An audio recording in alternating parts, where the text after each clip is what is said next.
Saudara, kegagalan Timnas lolos ke Piala Dunia 2026, manajer Timnas pun menyatakan bahwa akan melakukan evaluasi, terutama evaluasi pelatih. Kita bahas bagaimana drama kekalahan Timnas bersama dengan analis sepak bola, Bung Anton Sanjoyo yang telah bergabung bersama saya di studio Kompas TV. Dan nanti saya akan menyapa ada Mas Zainal Arifin, mantan pemain Timnas melalui sambungan Zoom. Selamat petang semuanya. Selamat petang. Selamat petang. Oke, saya ke Bung Joy dulu. Bung Joy, tadi di paruh pertama berbincang dengan manajer Timnas, Pak Sumarji, yang langsung menyatakan bahwa akan melakukan evaluasi, terutama mengevaluasi pelatih Patrick Kluivert. Menurut Anda, ini langkah tepat? Ya, tentu harus dievaluasi. Bahkan saya kemarin mengatakan di salah satu stasiun televisi, evaluasinya menurut saya harus sangat dalam, menyangkut juga opsi penggantian pelatih. Ya. Saya agak berat sebetulnya mengatakan itu, karena sebetulnya kalau kita lihat perjalanan Patrick Kluivert dari bulan Januari sampai sekarang, itu saya tidak melihat ada perubahan yang signifikan dalam cara bermain Indonesia misalnya. Atau saya melihat begitu seringnya tim ini bergonta-ganti formasi, bukan tactical game-nya, formasi 4-2-3-1 atau 3-4-3 atau apalah, tetapi memang formasi orang-orang yang berada di dalam tactical itu. Pemain-pemainnya itu selalu berganti-ganti. Ini yang membuat saya, ini ketika melawan Arab misalnya, formasinya 4-2-3-1 oke, nggak masalah. Tapi kenapa ada misalnya ada Mark Locke di situ? Kenapa bukan Tom Haye misalnya? Pertanyaan-pertanyaan itu juga berada di masyarakat. Lalu tidak ada Nathan di formasi 2-3. Tidak pernah terjawab kenapa tidak ada Nathan. Kenapa Tom Haye tidak tampil sejak menit pertama? Dia memang tidak bisa, banyak orang mengatakan, pernah tersebut juga, dia kurang bisa bermain untuk 2x45. Tapi kenapa dia tidak bermain sebagai starter? Karena ketika melawan Arab Saudi, ketika Tom Haye masuk, ketika Ole Romeni masuk, kan perubahan dalam menyerang Indonesia sangat signifikan. Bahkan bisa mencetak 1 gol lewat titik penalti karena ada perubahan yang mendasar di sisi pergantian pemain.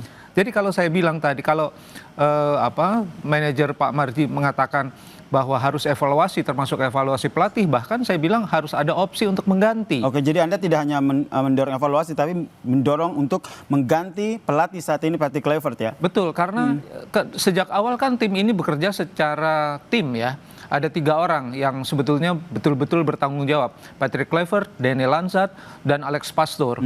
Tapi kan kita dengar juga yang harus masih dikonfirmasi apakah benar 2 jam menjelang pertandingan melawan Arab Saudi terjadi perdebatan yang cukup sengit antara Daniel Lansat, Alex Pastoor, dan Patrick Kluivert menyangkut susunan pemain. Ini kan yang harus dikonfirmasi. Saya yakin itu ada, meskipun belum ada yang mengkonfirmasi. Kalau ada Pak Marji, saya mau tanya, bener nggak itu? Nanti kita tanyakan ke Pak Marji. Saya ke Mas Zainal dulu sebagai mantan pemain Timnas. Anda sepakat evaluasi dilakukan ke pelatih, yaitu Patrick Kluivert, atau langsung sepakat dengan apa yang disampaikan Bung Joy, mengganti pelatih Patrick Kluivert atas hasil Indonesia gagal ke Piala Dunia? Iya, kalau dari sudut dari sudut pandang para pemain, ya sebetulnya kalau kegagalan ini sebetulnya kegagalan semua. Jadi harapan sih, kalaupun memang harus ada evaluasi ya dari mulai pelatih yang mungkin juga sepakat sama Bung Joy. Tetapi saya mengatakan di sini bahwa evaluasi itu menyangkut, ya selama ini kan harus ada dasarnya ya. Satu mungkin masalah taktikal, yang kedua juga selama ini juga terlalu banyak perjudian menurut kacamata kita. Alangkah lebih baiknya kalau melihat hasil yang sebetulnya di luar ekspektasi kami. Patrick Kluivert berserta jajarannya lebih baik, lebih kesatria, dan akan mendapat kehormatan kalau dia langsung menyatakan mengundurkan diri. Oke, ada opsi beda nih dari Bung Zainal gitu, daripada di evaluasi dan dipecat, mending berbesar hati begitu untuk mengundurkan diri. Tapi tadi seperti yang Bung Joy sampaikan bahwa kalau mengevaluasi berarti ada hal yang salah dan harus diperbaiki. Betul. Ini puncaknya pada pertandingan Indonesia lawan Arab Saudi atau memang gara-gara pertandingan itu taktik Patrick Kluivert yang salah menempatkan orang-orang, atau menurut Anda seperti apa? Puncaknya memang pada pertandingan melawan Arab Saudi. Karena pertandingan melawan Irak menurut saya adalah dampak dari hasil pertandingan melawan Arab Saudi. Oke. Meskipun harus saya katakan pertandingan melawan Irak jauh lebih bagus daripada pertandingan lawan Arab Saudi. Dalam cara bermain, dalam susunan pemain, dalam taktikalnya. Jadi saya melihat ini adalah rentetan panjang dari ketidakmampuan Kluivert menurut saya untuk untuk menghimpun potensi-potensi yang ada di dalam tim nasional ini menjadi sebuah kekuatan yang mampu bersaing dengan Arab Saudi dan Irak. Karena itu sebetulnya dua perjalanan yang tinggal selangkah lagi ya, perjalanan itu, dan sangat pendek gitu loh, sebetulnya hanya 180 menit. Berbeda dengan 86, memang dua laga tapi dua tim yang masih harus dihadapi tapi 4 laga. Jadi memang ini lebih maju satu step. Nah, persoalannya adalah bukan hanya persoalan bagaimana Kluivert dan timnya ini meramu tim, tapi juga ada masalah yang sangat mendasar juga, misalnya bagaimana, saya selalu tanya tuh ketika Kluivert pertama kali datang, bagaimana membuat tim ini kohesinya full, karena mereka jarang berkumpul. Nah, ini kan persoalan juga ada di federasi, ada di timnas menurut saya. Jadi ini juga bagian dari tanggung jawab PSSI untuk ke depannya, karena kan memang kalau dalam sepak bola modern mereka kumpul nggak terlalu lama. Tapi Indonesia ini agak unik karena pemainnya kan mencar-mencar dan bukan pemain kelas 1 dunia. Beda dengan Leo Messi atau yang Lamine Yamal yang skillnya udah oke, jadi ketika dikumpulin langsung bisa chemistry-nya langsung oke ini kan begitu ya. Levelnya kita agak berbeda. Nah, ini yang harus artinya pekerjaannya menjadi lebih keras, lebih rumit, lebih complicated. Nah, yang ini juga perlu dievaluasi sebetulnya, karena kita akan menghadapi hal-hal yang sama untuk nanti apapun Piala Asia atau penyisihan Piala Dunia, kurang lebih persoalannya sama. Ibarat kata jangan sampai pemain jatuh ke lubang yang sama begitu ya. Betul, jadi nggak boleh lagi terulang masalah-masalah yang dihadapi oleh Kluivert dan timnya ketika memegang timnas. Oke, dan tadi sudah jelas disampaikan oleh manajer timnas Indonesia Sumarji yang menyatakan bahwa gagal lolos ke Piala Dunia sangat mengecewakan dan pelatih Patrick Kluivert pun harus dievaluasi. Kami putarkan kembali keterangan dari Sumarji. Ya tim pelatih kalau saya. Pemain kan hanya menjalankan instruksi pelatih. Strategi apa yang disampaikan, yang harus dijalankan oleh pemain itu kan dari pelatih. Ya, saya kebetulan kan cukup lama sekali saya di tim ini, dan berganti pelatih pun juga saya ada di situ. Boleh dikatakan ibaratnya sejak lahir ya, saya ngomong mengawali dari round 1, kita lawan Brunei sampai dengan saat sekarang ini kan saya selalu ada. Kalau ditanya evaluasi apa ya? Pelatih yang dievaluasi.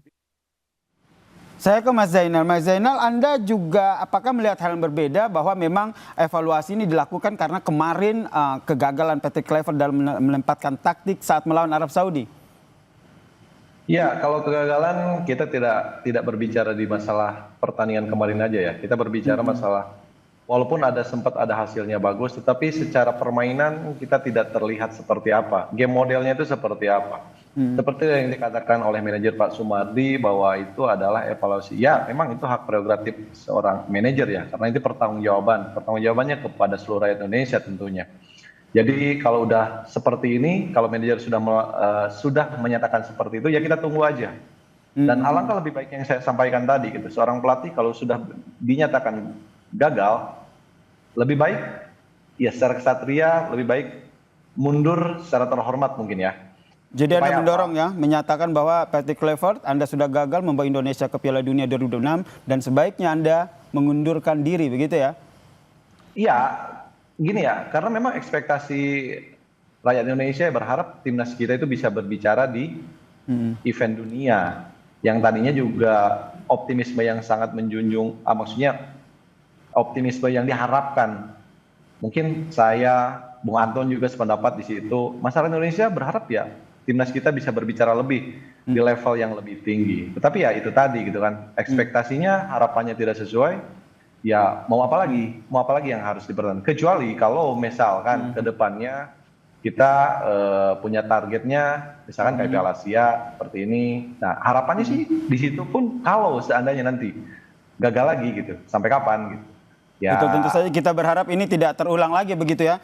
Kekecewaannya Ya. cukup sampai di pertandingan melawan Irak kemarin ya. Pertanyaan yang sama ke dua narasumber saya ke Bung Zainal sendiri. Menurut Anda apakah Ketum PSSI Erick Thohir harus segera menyampaikan pernyataan resminya terkait dengan evaluasi yang dilakukan sehingga bisa ya sedikit mengobatilah kekecewaan publik terhadap hasil timnas ini?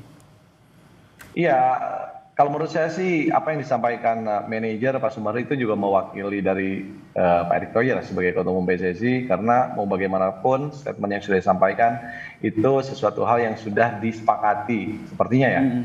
Kalaupun misalkan ada statement lain silahkan, karena itu mungkin kita sebagai penonton nih sekarang, sebagai penikmat sepak bola, ya kita ingin menunggu seperti apa sih evaluasi yang akan dilakukan oleh PSSI itu sendiri.